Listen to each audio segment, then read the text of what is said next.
আসসালামু আলাইকুম। আজকে দেখাবো কিভাবে ফাইবার অ্যাকাউন্ট পার্মানেন্টলি ডিলিট ও ডিঅ্যাক্টিভ করবেন। তো যারা আমার চ্যানেলে একদম নতুন তারা আমার চ্যানেলটি সাবস্ক্রাইব করুন। তো আমরা গুগল ক্রোমে চলে যাই। তো এখান থেকে আমার একটি ফাইবার বাটন তৈরি করা আছে। যাই হোক, আমরা এখান থেকে না করে আমরা ফাইবার লিখে সার্চ করি।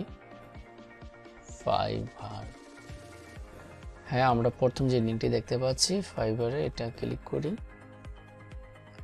বন্ধুরা, আমরা ফাইবারের ড্যাশবোর্ডে চলে আসছি। তো এখন আমরা ফাইবারের বিষয়ে কিছু কথা বলি। সেটা হচ্ছে যে আমাদের যে ইমেলটি দিয়ে আমরা লগ ইন করেছি বা অ্যাকাউন্টটি ক্রিয়েট করেছি, এই জিমেলটা দিয়ে কিন্তু আর পরবর্তীতে ফাইবার অ্যাকাউন্ট ক্রিয়েট করা সম্ভব হবে না। এটা পার্মানেন্টলি ডিসেবল করে দেওয়া হবে।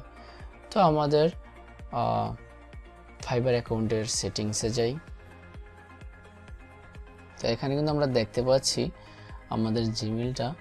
তো এই জিমেলটা কিন্তু ডিরেক্টলি পার্মানেন্টলি ডিসেবল করে দেওয়া হবে। তো আমরা এখান থেকে ভালো করে কিছু রিজন পড়ে নিব। তো অ্যাকাউন্ট ডিঅ্যাক্টিভ করলে আপনার অ্যাকাউন্টে কি হবে। ধরুন আপনি ইনকাম করেছেন, সেসব টাকা কিন্তু তুলতে পারবেন না, বা আপনার যে অর্ডারগুলো আছে সেগুলো ক্যান্সেল হয়ে যাবে। তারপর হচ্ছে আপনার যেই গিগগুলো আছে এগুলো কিন্তু ফাইবার কখনো দেখাবে না, এগুলো আপনার ডিরেক্টিভ করে দেওয়া হবে।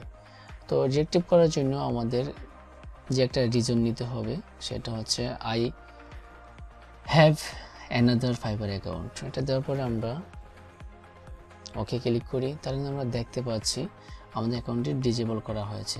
ইউর অ্যাকাউন্ট ইজ ক্লোজড, মানে আমাদের অ্যাকাউন্টটি অলরেডি বন্ধ করে দেওয়া হয়েছে। তো আমরা আবার জিমেল লগ ইন করি। তো জিমেল লগ ইন করার ফলে দেখি কি দেখায়। তো এখানে দেখি this account is no longer active. যাই হোক, এটা আমাদের জিমেলে পাঠানো হয়েছে একটি মেল, যেখানে লেখা আছে যে আমাদের অ্যাকাউন্টে ডিঅ্যাক্টিভ করা হয়েছে বা ডিসেবল করে দেওয়া হয়েছে। তো অনেকে ওভাবে বিষয়টা বোঝেন নেই। তো এইভাবে দেখাচ্ছি, আপনার ইমেল আপনার পাসওয়ার্ড দিয়ে আপনি লগ ইন করবেন, তাহলে কিন্তু আপনি কিন্তু আর লগ ইন করতে পারবেন না। তো এখানে কিন্তু লেখা আছে your account is temporary disable. তো তারা বলল যে আমার অ্যাকাউন্টটি অলরেডি ডিসেবল হয়েছে এবং আমাকে মেলের মাধ্যমে জানানো হয়েছে। তো আজকের এই ছিল ভিডিওটি, কিভাবে আপনি অ্যাকাউন্ট ডিলিট করবেন।